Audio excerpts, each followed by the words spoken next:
Did you know that bonds have been around since the earliest known civilizations? Like what? Well, yes, the first evidence of a bond with a legal binding dates back to 2400 BC in Iraq. This was the time when corn, grains, and cattle were the official currency and paid as interest to the bondholders.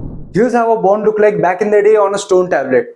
Interesting, right? Let's dive deep into knowing more about the history of bonds. Before that, hey, I'm Shubham and I welcome you all to our knowledge series by SMEST Discover, where you can get smart about investing. The bond market, which is way bigger in volumes compared to the stock market, has history as rich as the stock market and has come a long way through various developments. Did you know Venice was the first European country to issue government bonds for the purpose of funding war back in 1100 AD? During those times, some of the affluent Venetians invested in these bonds called prestiti or perpetual bonds. Soon, bonds became a very popular way of raising funds, like the Bank of England, US governments, and other countries followed suit. The 19th century also saw the rise of municipal bonds issued by the state or local government to start raising funds. The first bond in India was issued in 1867 for the purposes of funding the railroad. The bond market experienced more development and technology innovation in the past 2 decades of the 20th century than it has in the previous 200 years.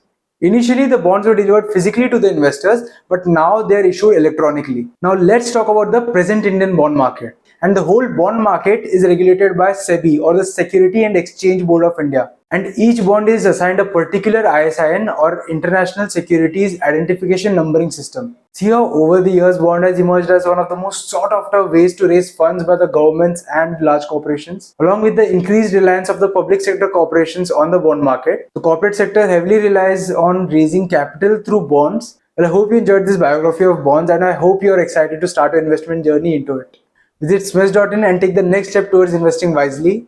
But before signing off, always remember, investment in debt securities are subject to market risk. Read all the offer documents carefully. For any queries on this video, leave a comment below and see you in the next video.